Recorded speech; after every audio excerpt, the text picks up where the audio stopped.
Hi, my name is Sylvan Finger, and thank you for joining me today for Home and Hospitality, a class in basically how to take care of your home, making sure it's clean and things keep on working.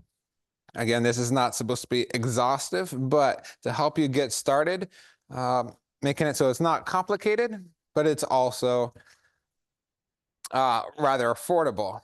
In fact, I'm thinking, aside from some rags, if you just got some of the basic supplies, you could probably, $10 a year on some of the basic things go actually pretty far. So I notice when we're doing cleaning, a lot of it's checklists. So a checklist of how often you want to do it and what you want to do. Um, But I'm going through the list here. So that's checklists. What checklist did you have? You can make your own or you could find some online. I've done an image search on Google on cleaning checklists, and you can find quite a bit. Of course, you can purchase them or just copy and paste it and or using it as inspiration to make your own. But whatever you want to do, it gives you a list of things through the handout that you can find with this video in the comments.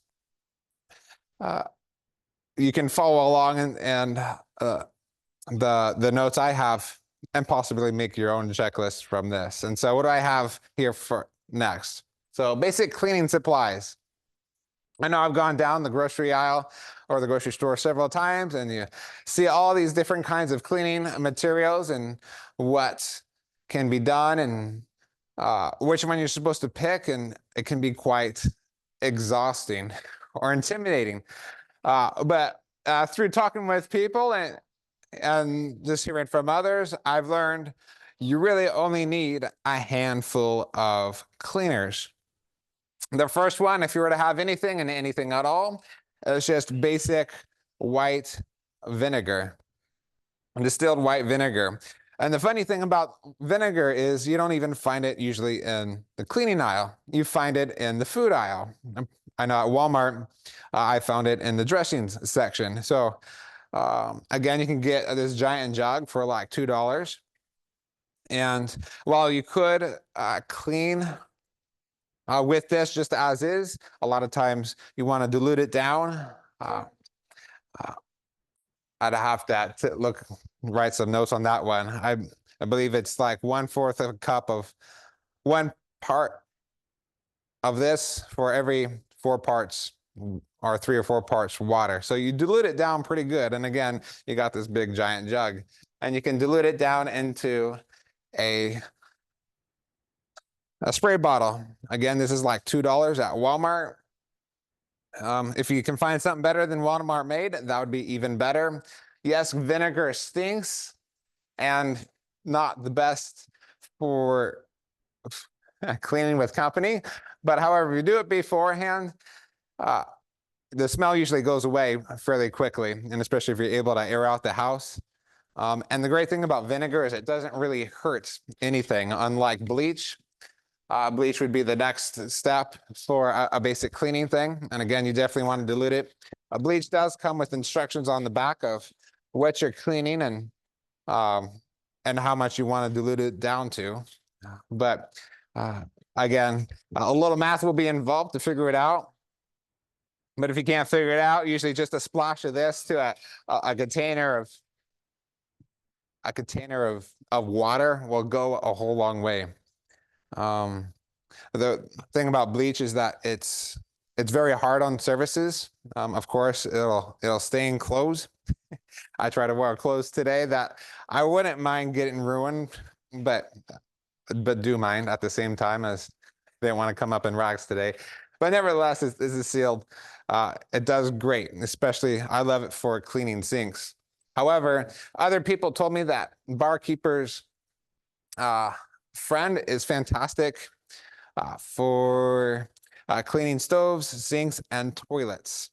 I kind of grew up with Comet, and this is just a powder. You just powder on whatever you're using, get a wet rag and rub it around, and just clean real quick, and you're supposed to use these things on a regular basis. While bleach, you just want to use occasionally, especially if you have a septic system where, yeah, you don't want to ruin the bacteria that's helping your septic system just decompose everything inside there. But nonetheless, so basically between, where is all everything? Between vinegar, bleach, and Barkeeper's Friend, you can go a whole long way. Going a little further, I find Dawn is my best friend. I love it more for cleaning dishes, of course. But I also find it great for cleaning stains out of clothes. And just anything, especially that has to do with grease. I find it's great. Apparently, Barkeeper's Friend is just takes it out. This is something new I've learned. And but again, I worked with bleach. I mean, with that comment more so. Another thing I brought was 409. For me, this is another one of my favorites, but apparently it's not fairly basic and probably a little bit more expensive to use. But the nice thing about 409 or any antibacterial cleaner is that it's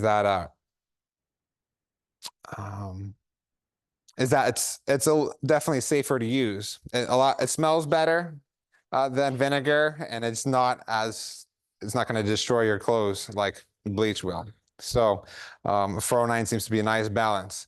I remember in science class, actually in high school, they were saying bleach kills germs. Well, 409 just reduces germs, and that kind of sounds. It's like, well, wouldn't you want to get rid of all of them? It says on here, kills 99.9% of germs, but I just remember seeing the results and noticing bleach just kills everything, and well, 409 or antibacterial just reduces things. Some other things, of course, glass cleaner like Windex. This is a generic brand. Glass cleaner to keep those windows nice and clean. Someone else told me you can do white vinegar and ammonia to clean windows. Those work great. I find since COVID, ammonia seems to be a little harder to find in things, as people seem to be mixing everything and then fumigating their homes with toxic fumes, and and they seem to be causing more trouble than anything. With all these things, generally, you do not want to mix them all. Use one at a time. So someone might think, well, all these things have great things. You just put them all together and I should have a super clean home.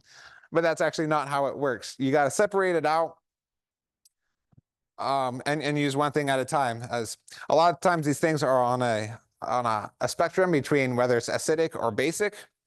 And so bleach is basic. It cools in a basic manner, where I'd imagine vinegar is acidic. Yeah, it says right on here. This thing, it was already diluted with water to 5% acidity. So I'm saying you can dilute it even more as you're cleaning. So it doesn't take very much to clean. Even if you had nothing, just use water and cleaned your surfaces on a regular basis. That would go a whole lot further than doing nothing at all, letting your cooking mess just, or whatever happens in your bathroom, letting that stick up, pile over time. And a year later, it's time to clean it. And you have guys coming over and you're just kind of depressed because nothing's going anywhere because it's just caked on and nothing's happening. So again, these three are your basic, but toilet cleaner seems to be pretty popular with some. It's just great. It's designed to get around your toilet. Take your toilet scrubber, get around there, and make sure those toilets clean and no bacteria gets going in that corner. You can use vinegar for the floors, but I tend to like Pine Sol myself. And then for wood, if you have some just wood surfaces like wooden cabinets there's no paint on them, it's just got a clear gloss. It's a finish, so you can see the texture of the wood, and it's actually real wood. It's not laminate. It's not plastic. It's not that something that you could peel off of your cabinets, like these tables. These tables are laminate. They're not actually real wood. So this stuff, I'm learning Murphy's oil is better than whatever the stuff Walmart has. But nonetheless, the yellow solution is great for trying to preserve wood as opposed to water. Water will actually wear off the stain, where this stuff is trying to preserve the stain that's on the wood. But nevertheless, those you just do, if you have these three basic things, you can go very far. And again, don't mix them together. Use them one at a time. And of course, you want a broom, a mop. I got a squeegee mop. A lot of people prefer these. I kind of like the raggedy mop head better, as it gets more floor at a time, and if you have the right equipment to squeeze. Right now, I just have a bucket, but if you had equipment that squeezes the mop head out really well, that actually do a really decent job of cleaning the floors. But whatever you got to do it. And then the rags. My favorite rags, I gotta scratch myself, but I got thin skin, but that's all right. So use rags to clean everything. When I've worked retail stores and it was time for cleaning, they would just have a bunch of these white rags that were just everywhere. And they said, use as many as you want. Just make sure the surfaces are clean, and it gets the job done. So I like these rags. Like, it takes me like 5 of them to clean a bathroom, just to make sure I can rinse them. And if something just, again, when you clean those toilets, they get dirty, and you can just grab a new rag and not worry about spreading whatever was on the toilet into the bathroom sink. Obviously, we'll kind of want to do an order of things in a certain order, so that you can move along and be not have to have so many rags to get the job done. But again, do whatever it takes. At Walmart, again, I did not find these rags in the cleaning aisle. They seem to be the microfiber cloth. A lot of people, I think, tend to like those, but I actually found these square cloth rags actually in the painting aisle, of all places. And so they come in a good little package, and you could buy, probably one's great for just starting, but I prefer to have probably 2 or 3 packages. That way I can have a whole big pile to do a wash in, making sure to do a sanitized wash in the laundry, and we'll worry about the laundry when that time comes. So some basic rags and a sponge. I'm assuming you know what a sponge looks like, as I don't have one with me. But a sponge is great for especially cleaning dishes and the kitchen sinks and things like that. Some tips I have for cleaning. I mentioned if you wait a long time to clean something, it can be very hard to clean the surfaces.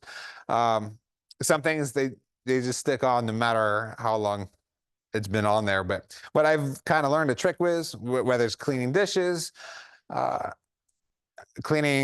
mopping floors, if you can just let things just sit for like 3 minutes, a lot of the things that will stick to the floors after one wipe that just won't come off, it'll usually soak up and loosen up, and then it'll just come right off the second time 3 minutes later. So if you can time things right, and maybe go over your kitchen floor twice instead of scrubbing real hard after every little smudge that you see, you probably actually have a lot more enjoyable experience doing that.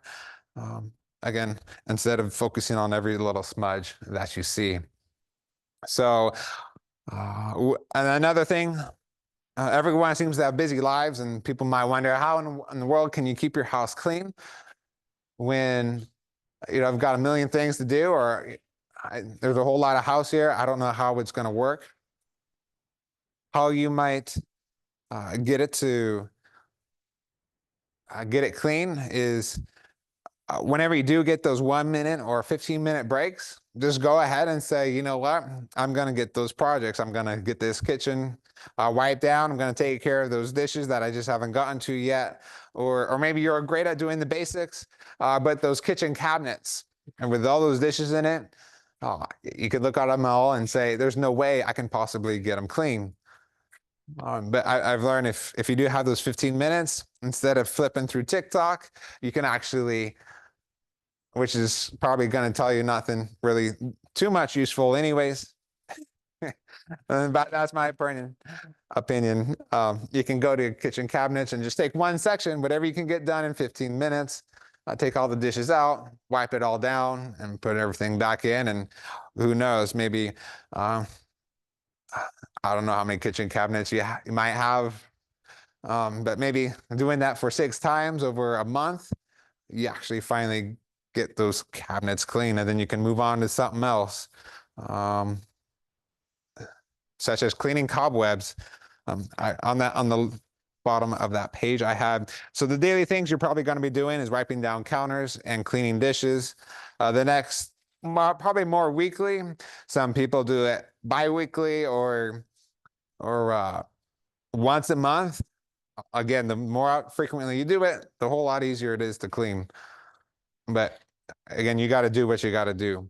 As you start from the top and work your way down, as when you're cleaning, because if you mop your floors first, and then you clean the kitchen counters, well, then you got to make sure that you don't put any get any whatever crumbs from the kitchen counter on the floor, because you've already mopped the floor. But if you start from the top and you just start wiping all the crumbs and dust and the cobwebs down and it all falls on the floor, great. You're gonna vacuum or mop it and sweep it anyways in the end. So I like trying to take my Saturday mornings and just getting it all done with the help of my family, but you just do what you got to do.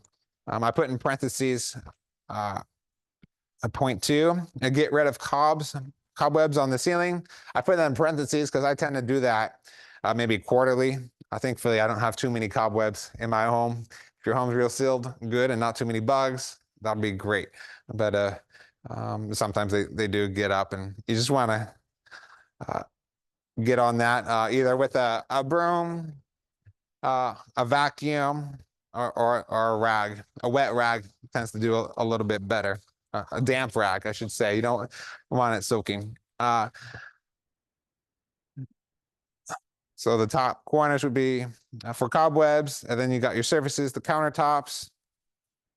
Again, you can use Comet or Dawn soap. You can do a whole bunch of things. If you're starting with the basics, probably vinegar. And again, vinegar would take you a whole long way. Countertops, toilets, bathtub, sinks, and shower curtains. I put that on there because a lot of times people can forget. There's the tub there. I got the tub. It's all nice and clean and shiny. That's great. There's this towel here this curtain here that's kind of in the way, but we'll just forget it. But all those crevices and the shower curtains will build up over time. And so anything, of course, you don't clean, but dirty water touches, it will get dirty. So don't forget those. You already have the rag. Just get the shower curtains as well. Or the shower doors. Floors. So you've got all the surfaces down and you got some dirt on the floor. Of course, you sweep it up or you vacuum it, depending if it's carpet or a hard surface floor. Of course, vacuums have a lot of them have a hard surface option. You just switch it over to hard bare floor and vacuum that way. I find I prefer sweeping myself, but you just do what works for you. And I find if you mop at least once a month, you should be just fine. So the next thing I have here, so that's pretty much it. I guess I would be the end of the class. You use these 3 things, you clean the surfaces down, and you're good to go. It doesn't sound that hard, but and a lot of times it's just, sometimes it is just getting off your butt and getting the job done. I personally am not a huge fan of cleaning. And so I just try to make sure that I have a time slot in my week where I do the cleaning, where it's just expected. And that way I know it's done, where instead of just trying to find a convenient time, because there is no convenient time.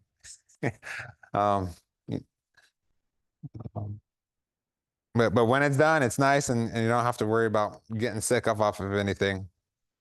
Next thing, I have a list of things that people tend to neglect.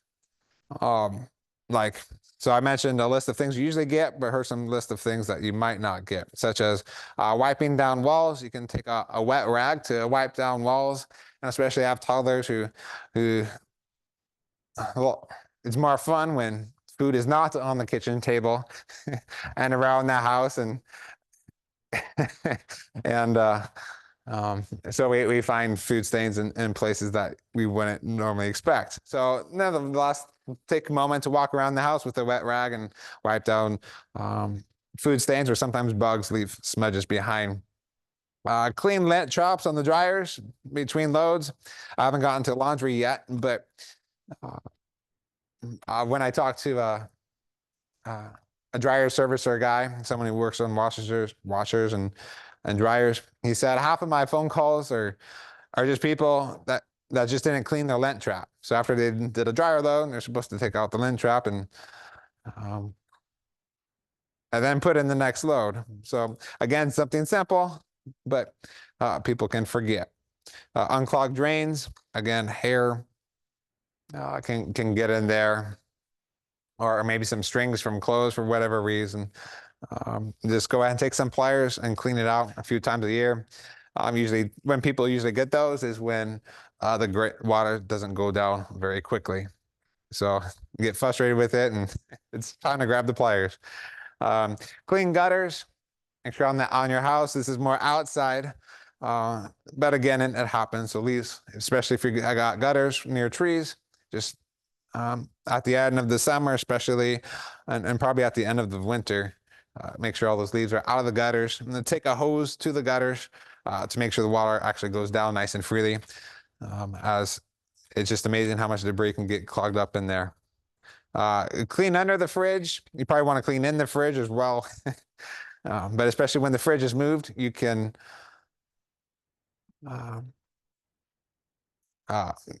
or even when furniture is moved in your home, you can clean that easily by sweeping under things. And again, having a wet rag goes very far. Cupboards, closets, organized and toss expired or useless items. I know I try the hardest I can to not have expired food in the house, and yet it just still seems to happen. You try all different kinds of food, and something that sounded good at one time all of a sudden doesn't sound good later.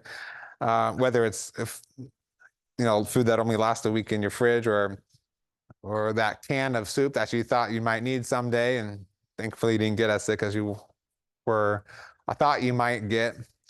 You can just go through all those things, and you don't have, I guess, old food rotten in your house.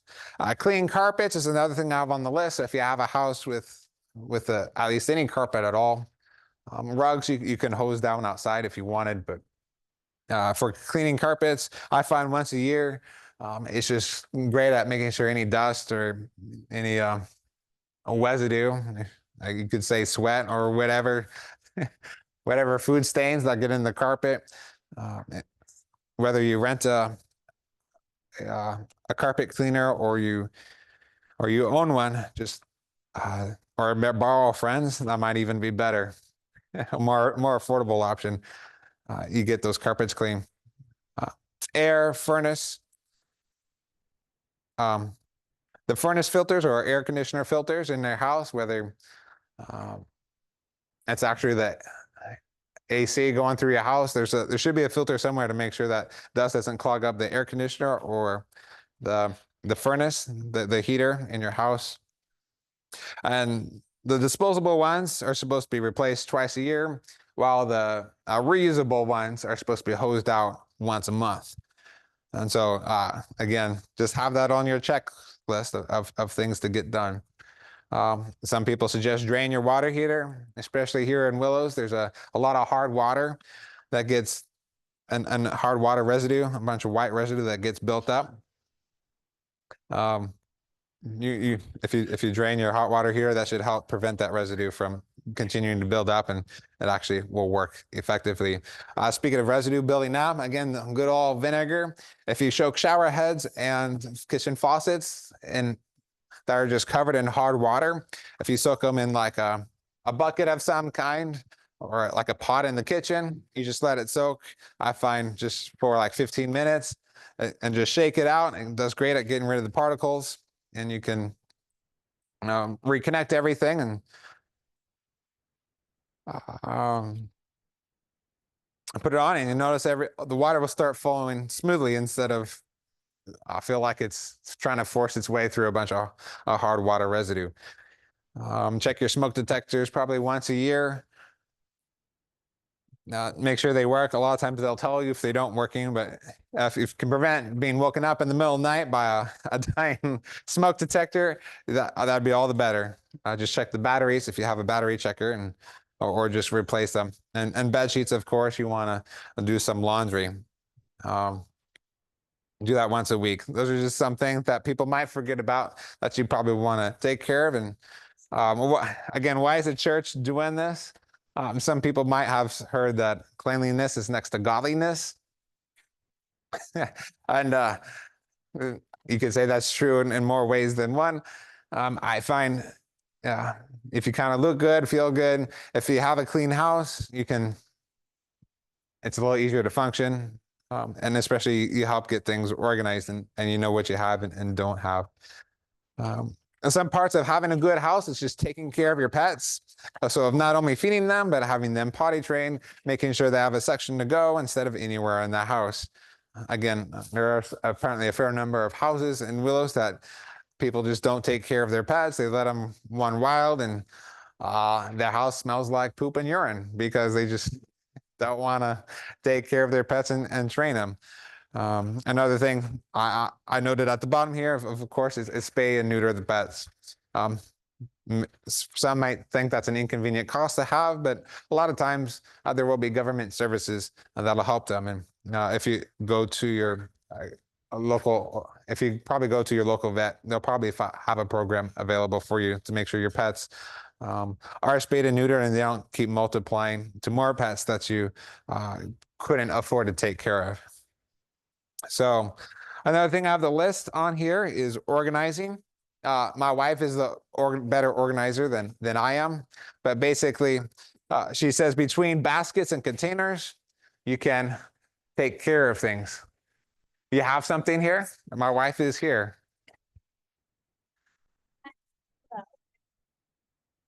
So in our house, I like to organize, and some of the things that we like to organize is toys and different things. So what you can usually do is you can find these little bins at Walmart or Dollar Tree, and I like to put like things together. So with all of our kid toys, this has all of the trucks and cars and things that they play with it, and I like to put them all in one bin and in a shelf to make it look a little bit nicer. So you can use those in your pantries. I have found that these small little plastic containers, they work great to put canned food in, or little baskets from the dollar store. The more that you can organize your living space, the healthier and happier you should be. So that's my little skill about organization. All right. Very good. And when to know when to use what, you kind of learn over time. And I know my wife's changed things out to realize sometimes something's actually better in a container than a bucket, and vice versa. So there's that. What else I have on here on the list is there's a book called Living on Almost Nothing by Amber Stork. She did write it about 20 years ago, but what I love about her book is that it includes a whole lot of things, not just home and housekeeping, but basically how to move forward with your life affordably and living well. You can find it on Amazon. I think it's only like $6 or $8. And I love it how she doesn't make it complicated. She says, this is how it is. And here's some suggestions from her book. She said with cleaning with vinegar, sometimes to make the smell a little bit less foul, I guess you could say. You can just add a few drops of essential oil to it, and that should have a better smell that leaves behind. So the vinegar will go away, but the essential oil will not. And that's safe to your surfaces, and it's not going to hurt anything. use washcloths and not paper towels. That's a good point. Paper towels are disposable and convenient, but anytime we can use a washcloth, that's one less expense that you have. The only expense you'd have with it is, of course, cleaning them when the time comes. Again, she's a good, great big fan of using Comment or Barkeeper's Friend for everything. And a tip to save on Dawn soap is just to water it down. Just keep adding water or thin it out until for dishes. Because I notice when I do soap, if you just even put a tiny little drop in a big giant bucket of water, you'll have so much suds and so much soaps to work with that whatever grease you're working with, it'll go a long way. You don't need to use a good, you don't need to use a handful of soap every time you do dishes. It's just overkill. As for laundry glows, dealing with clothes, just make sure you read the instructions of whatever laundry soap you use. Even Amber and a whole bunch of people are a big fan of soap I've never heard of before. I'm learning a whole lot through putting this class together myself. It's called Fells Naphtha or Zote soap. They say it works great with stains. I believe it's more of a powdered laundry detergent. But again, if you just use a tiny bit or even a third of what they suggest, you should still come out with fantastic clothes, and your stuff goes a long way. One person even told me if you use the stuff that the hotels use, if you're looking for something that doesn't leave a scent behind, that has worked fantastic too. Now, of course, those instructions on those laundry soaps, and then you're buying a whole lot, so you're buying like a $40 bucket, or maybe it's $50 now. But the amount of load you should be able to get out of that big giant bucket should last you a really long time. Other resources I've been told about Prepper Princess. She's got a YouTube channel that has a bunch of takes. Again, it's the same person who wrote the book Living on Almost Nothing, but she has a lot of ideas about good cleaning. So if you just type in Google Prepper Princess and whatever you want to be cleaning, she probably has a video for that, as she's been doing for this a long time. And in a similar manner, Go Clean Go. For understand, Instagram is more her main platform, but she also has a YouTube platform as well. So if you just use her handle at Go Clean Go, and again, whatever you want to clean, and she'll have a quick 30-second tutorial on how to keep your house in clean. And as far as housing arrangements, I plan to have talked about that more in the housing class, but overall, just read what's required there. It's going to be a little bit more on the financial side and what you're going to need rather than following through. A lot of times there will be a deposit for whatever mess you left behind.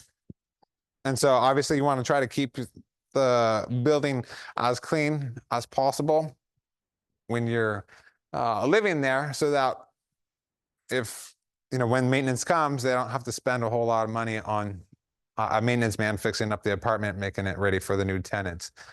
And then you'll get more of your deposit back. So in some ways, there is that incentive as well for wanting to keep your home clean. And of course, usually when you have your friends over, you want them to feel comfortable as well, and not feel like they're living in cat urine or whatever. With all that, I don't know if there's any Q questions from anybody through this, but I think that's the end of this class. Just over a half hour, it looks like. Again, you can reply and comment for any questions you may have, and I'll try to do my best to respond to those comments and go from there. Thank you for joining me for today, and thank you for learning how to keep a nice and tidy home.